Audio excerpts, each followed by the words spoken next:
There is a curious pattern in the human way of desiring things.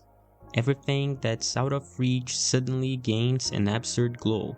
It's like that object sitting in a corner, ignored for months. All it takes is someone reaching for it and suddenly it turns into a sacred relic. That's it, your brain short-circuited. This bug has a name, scarcity bias. When something seems rare, limited, or about to disappear, the brain fires a primitive alarm. It doesn't analyze, it doesn't weigh options. It switches to survival mode, as if the next meal were under threat. Spoiler, it isn't. But the brain doesn't care. It runs on a prehistoric manual, terrified of running out of prey. Then the classic triggers appears. Last unit, today only, ends in 10 minutes. It doesn't matter whether that thing solves a real problem or is just some random junk. The simple fact that it's running out turns the item into the center of the universe. In seconds, the urge to buy becomes stronger than common sense, because losing hurts more than winning feels good. And this doesn't stay limited to shopping. The same mechanism creates jealousy, excessive attachment, and fear of abandonment. The person may be confusing, unstable, full of red flags, but the moment they hint at pulling away, something shifts. The emotional tracker turns on, the message overload. The threat of loss inflames the ego, which mistakes absence for importance. This game works because the possibility of losing triggers maximum alert. It's not love, it's not need, it's scarcity disguised as value. And there are people exploiting this all the time. Ads, miracle promises, apps, last chance for everything. There's no shortage of products, no shortage of options, no shortage of decent people. What's missing is clarity. What is actually rare? People who notice the trick happening and choose not to react on impulse. Someone who pauses, thinks, and chooses. That is what's going extinct. Now tell me, how many of your decisions were born not from what you truly wanted, but from the fear of missing out? Now let's talk about how buy now messes with your head. There's an event that looks like a sale, but works more like a collective psychological test. A big show of lights, colors, and flashing countdowns, where the script is simple. Squeeze you until you give up on thinking. The star of this spectacle isn't the discount, it's the flashy button begging to be clicked. Here's how it works. A 50% off screams on the screen, everything in red, everything shaking, everything for a limited time. Within minutes, you've already thrown a new air fryer, miracle cushions, and a sketchy course promising financial freedom in 7 days into your cart. Not because you needed them, but because it felt like the world would end if you didn't buy right now. At that moment, the brain abandons all logic. Scarcity kicks the door down and takes control. Companies are excellent at this, creating urgency where none exists. The stock isn't actually running out. The offer isn't disappearing today. No one was dreaming about that fluorescent hoodie before it popped up as last unit. But when that phrase appears, something locks up inside. The brain switches to a catastrophe mode. The feeling is that letting it pass means freezing, starving, and being socially humiliated all at once. Everything exaggerated, everything irrational, and perfectly planned. The countdown timer on the side isn't there to inform. It's there to shove you forward. It speeds up your decision until thinking becomes a luxury. Classic result: money you don't have walking away on things that solve nothing, just to impress people who don't even care. The cruelest example: airline tickets. 3 seats left at this price. You don't even know if you will travel, if you will get time off, or if you can pay for the hotel later. But your fingers move on its own because the idea of missing out hurts more than the doubt of buying. It's not about gaining an opportunity. It's about escaping the feeling of having let one slip away. And when it turns into an online auction, it gets worse. It becomes a human reality show. People fighting over a toaster like it's a family inheritance. The object loses importance. The focus becomes winning. blocking the other person, proving value by comparison. Scarcity bias doesn't want coherence. It just wants action, and the buy now button knows it. It pokes the ego and provokes. You are going to let it pass again? Anxious, insecure, you answer with a credit card. Installments, with interest, just to ease the feeling of having been left behind for a few seconds. So next time a countdown appears, a limited stock warning, or any version of this old trick, do something simple. Pause, close the tab, breathe, because most of the time what's missing isn't the product, it's control. Now comes perhaps the saddest trick scarcity plays. Taking a bad relationship and turning it into a supposed rarity just because there's a threat of it ending.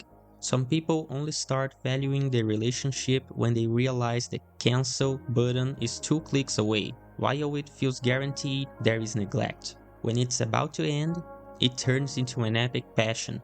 The scene is classic. The relationship is limping along. Flat conversations, respect slipping, minimal presence, and irony replacing affection. Then the other person drops something like, "I don't think this is working." That's it. In seconds, you become the protagonist of a romantic drama, willing to face distance, irreconcilable differences, poorly done therapy, and even incompatible zodiac signs. Not because things go better, but because it almost ended. And that almost is highly addictive. What shows up there isn't love, it's panic, fear of rejection, of emptiness, of watching the other person move on while you stare at their stories with a twisted stomach. It is scarcity bias pulling the leash and make you thread emotional crumbs as if they were a gourmet feast. Want a very common example? That person who never showed real interest, disappeared for weeks, popped back up when boredom hit, replied coldly, until the day they say, "I'm seeing someone." In that instant, something shifts. Your heart races, your imagination spirals, and suddenly they become amazing. Not because they changed, but because they are now less available. And now your brain bugs. It starts creating stories, exaggerating qualities, romanticizing what was clearly weak before. It feels like a massive loss, but it isn't. It's just scarcity painting something mediocre with gold paint. And the game works both ways. Notice how exes tend to reappear when you start moving on. It's not fate, it's deep longing. It's the same logic working on the other side. You became less accessible, so you became more interesting. Then comes the message, the old memory, the vague promise, and you fall back into a script that has already failed several times. The truth is uncomfortable, but freeing. When longing only shows up alongside distance, that isn't love. It's emotional withdrawal. It's a wounded ego asking for anesthesia. It's the brain confusing absence with value, because it was trained to believe that what's rare is always better. Look around. A lot of people ignore what they have and idealize what escapes. That's not deep and it's not romantic. It's immature. And it's an efficient way to stay trapped in emotional cycles worthy of a primetime soap opera. So pay attention to that internal signal when someone threatens to leave. Not everything that goes away is a loss. Sometimes it's just necessary emotional baggage finally making room for something better. There is also the false scarcity of productivity. In today's world, saying "I don't have time" has become a status symbol. It's almost an invisible badge of importance. You say it with pride, the other person nods with respect, and everyone pretends that this constant rush is the same thing as success. But behind this corporate theater, there's something far less noble. Panic disguised as efficiency. Most people who keep repeating that they have no time aren't actually busy. They are pressured. Pressured to respond fast, to always be available, to look active all the time. If an email takes 5 minutes, anxiety kicks in. If there's no story posted today, the fear of disappearing shows up. If you don't work late, someone more focused will take your place. And just like that, time scarcity claims another hostage. But this lack of time is not real. You didn't lose hours in your day. What really happened is something else. You were taught that everything is urgent, that stopping is dangerous, that resting is weakness. The result? A packed schedule, an exhausted mind, and zero clarity about what actually matters.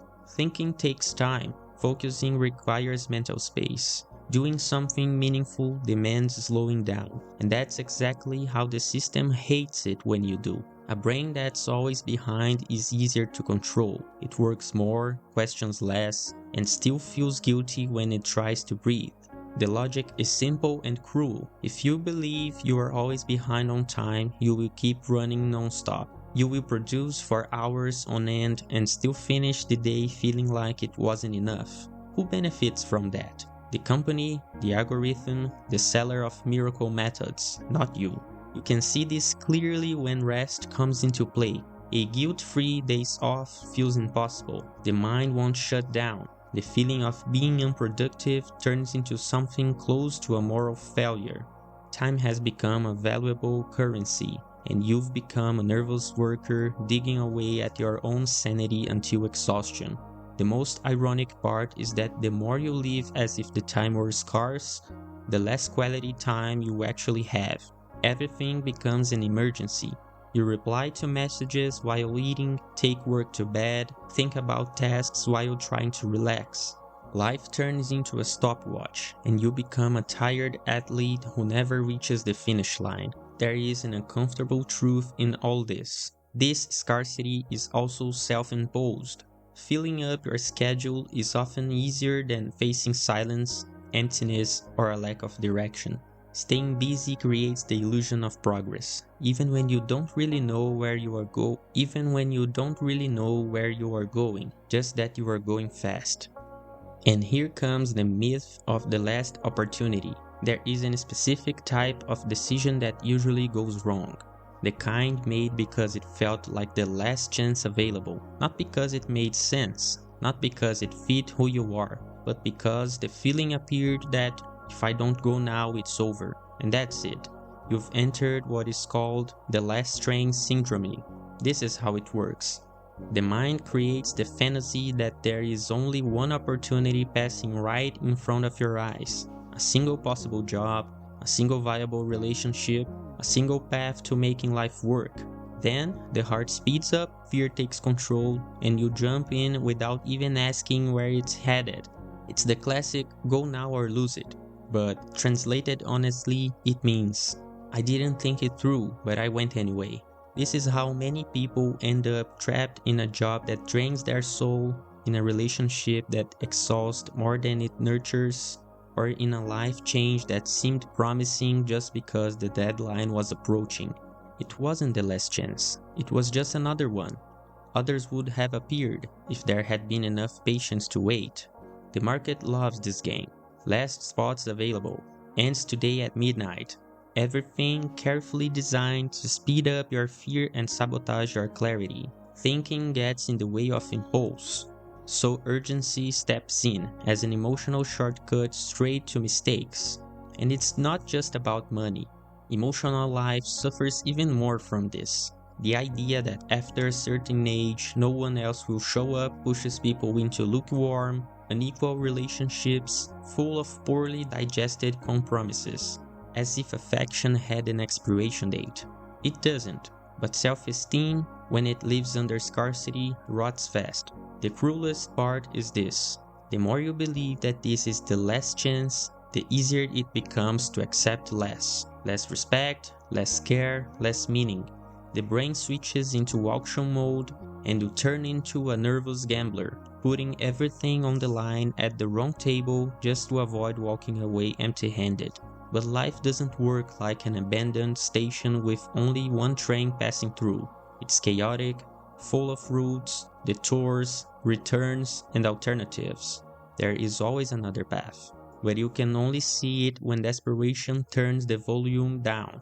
Treating every decision as now or never is an efficient way to collect regrets. Most of the time, the now is just a noise, and the never is drama from a wounded ego. So when someone or something comes at you with that last chance speech, do it differently. Don't rush, don't explain yourself. Just let it pass. Choosing calmly usually hurts less than deciding out of fear. So, alright, the damage is already clear. Scarcity pushes you to buy useless stuff, chase people who give nothing back, accept jobs that drain your energy, and choose paths with the clarity of a frightened pigeon. Fine, now comes the important part. How to stop this mechanism from running your life on autopilot. You can't rip this bias out of your brain. It comes factory installed, but you can stop obeying it as if it were law. The first step is simple and powerful.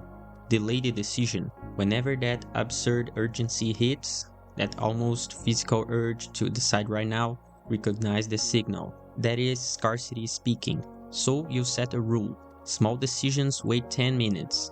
Big decisions wait days. Moving to another city, accepting a job, going back to a problematic relationships. None of that needs to be decided in a state of anxiety. Another essential move is turning on the automatic skepticism. Phrases like last chance, today only, you will never see this again aren't information, they are bait. Whenever that shows up, flick the internal alert. Someone is trying to speed up your fear, and when someone is rushing you, they are almost never working in your favor. It also helps to separate real desire from disguised impulse. Before clicking, sending a message, or saying yes, put two things on paper. What truly attracts you about it, and what only feels tempting because it's about to disappear. When you see it written down, the difference becomes obvious. Neediness tends to be loud. Genuine desire is quieter. There is something else few people practice, but it works. Learning how to be bored. It sounds silly, but it isn't. Scarcity feeds on hurry, constant stimulation, and the feeling that everything has to happen immediately. Boredom breaks that rhythm. It slows the brain down and gives space to think without urgency. One simple question cuts many desires at the root. If this were easy, accessible, and guaranteed, would it still be worth it? A lot of things only seem amazing because they are hard, contested, or scarce. Remove the drama and the charm disappears, and that's a great filter. And hold on to this. Missing out on a promotion, a date, an invite, or an unmissable opportunity won't ruin your life. Living in constant reaction to the fear of missing out will. Freedom isn't saying yes to everything that triggers anxiety. Freedom is being able to say no to what only screams the loudest.